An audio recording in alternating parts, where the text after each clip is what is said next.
Descrição da capa do livro As Três Marias. A capa do livro tem o fundo verde escuro e na parte superior, uma faixa estreita em tom de bege, está escrito o nome da autora em letra de forma, destacando as iniciais do nome e do sobrenome, Raquel de Queiroz. Abaixo, na parte verde, o título do livro, também em letras de forma, agora escrito em amarelo, As Três Marias. Um pouco mais abaixo do título, há um círculo amarelo e, sobreposto à metade desse círculo, mais ou menos, o rosto estilizado de três mulheres, sobrepostos esses rostos. Tá? Então, é visível o rosto da primeira, que é bem estilizado, oval, desenhado. Os olhos amendoados, bem largos, quer dizer, bem compridos. Tá? Os olhos olhando de frente, olhos pretos. Os traços desse desenho são bem simples. Então, o nariz é desenhado de forma reta, os lábios fechados, sem esboçar sorriso, o cabelo repartido ao meio. O da primeira figura, que é o que se vê inteiro, ele é castanho e o tom de pele é claro.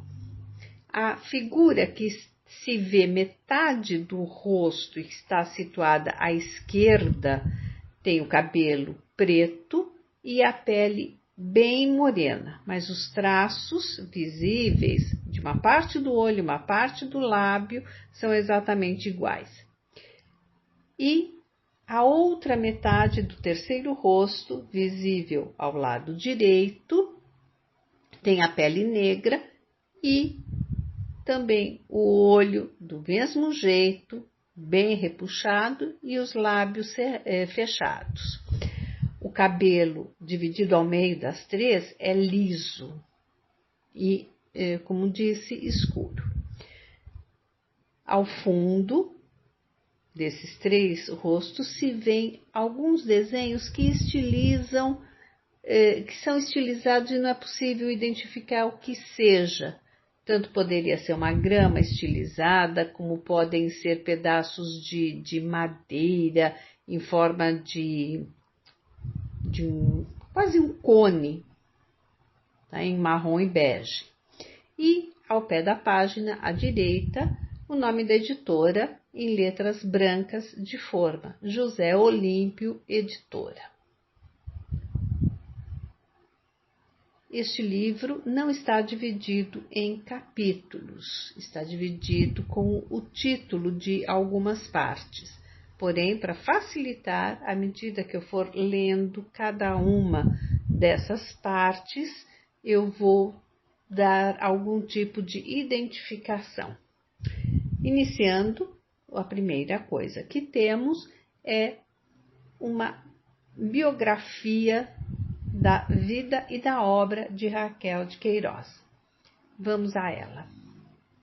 Descendendo pelo lado materno da estirpe dos Alencar, parente, portanto, do autor ilustre de O Guarani, ou seja, José de Alencar, e pelo lado paterno dos Queiroz, família de raízes profundamente lançadas no Quixadá e Beberibe, nasceu Raquel de Queiroz em Fortaleza, Ceará, a 17 de novembro de 1910, no antigo número 86 da Rua Senador Pompeu. Em 1917, em companhia dos pais, vem para o Rio de Janeiro, procurando a família. Nessa migração, esquecer os horrores da terrível seca de 1915, que mais tarde a romancista iria aproveitar como tema de O 15, seu livro de estreia. No Rio, a família Queiroz pouco se demorou, viajando logo a seguir para Belém do Pará, onde residiu por 2 anos. Em 1919, voltou a Fortaleza, matriculando-se Raquel de Queiroz em 1921, no Colégio da Imaculada Conceição, dirigido por Irmãs de Caridade, onde fez o curso normal, diplomando-se em 1925 aos 15 anos de idade. Em 1927, atraída pelo jornalismo, principia a colaborar no jornal O Ceará, de que se torna, afinal, redatora efetiva. Em fins de 1930, estreia Raquel de Queiroz com o romance O 15, com inesperada e funda repercussão no Rio e em São Paulo. Com 20 anos de idade apenas, uma quase desconhecida escritora provinciana projetava-se na vida literária do país, agitando a bandeira do romance de fundo social, profundamente realista na sua dramática exposição da luta secular de um povo contra a miséria e a seca. Aparecendo quase 3 anos após a publicação de A Bagaceira, de 1928, romance que abriu nova fase na história literária do Brasil, segundo a observação de Otto Maria Carpo, o 15 antecipa-se ao fecundo e imponente ciclo do romance nordestino. O grande êxito do livro firmou um novo gênero, como nota ainda o eminente crítico. O livro aparece em modesta edição de 1000 exemplares, impresso no estabelecimento gráfico Urânia, de Fortaleza. A exemplo de José Lins do Rego, com Menino de Engenho, de 1932, e de Carlos Drummond de Andrade, com Alguma Poesia, este último também estreante em 1930, Raquel de Queiroz publicou o primeiro livro por sua conta e risco, embora sem usar, como poeta mineiro, a camuflagem de uma hipotética editora de nome estranho, Edições Pindorama, invenção do escritor Eduardo Frieiro para prestigiar o lançamento de 2 ou 3 poetas em Belo Horizonte. Recebida com entusiasmo pela crítica, a estreia de Raquel de Queiroz mereceu logo a atenção geral, destacando-se Augusto Frederico Schmidt, o primeiro, no Rio, a escrever sobre ela. Graça Aranha manifestou logo a sua admiração pela estreante. Agripino Grieco e Gastão Cruz foram também dos que logo se manifestaram com entusiasmo sobre a estreante, escrevendo artigos no Boletim de Ariel. Todas as opiniões favoráveis foram ratificadas com a outorga do prêmio da Fundação Graça Aranha, que lhe foi concedido em 1931, ano de sua primeira distribuição oficial. Na mesma ocasião, além de Raquel de Queiroz, obtiveram aquele prêmio Murilo Mendes na poesia e Cícero Dias na pintura. Depois da sua estreia sensacional, reaparece com outro romance, João Miguel, publicado em 1932, seguindo-se um intervalo de 5 anos na atividade literária da autora. Retornando à ficção em 1937, publica então Caminho de Pedras, outro romance, seguido 2 anos depois, ou seja, em 1939, de As Três Marias, prêmio da Sociedade Felipe de Oliveira, que até agora permanece como a sua última experiência em livro, de ficcionista, já então voltada para temas individualistas em lugar dos sociais dos livros anteriores.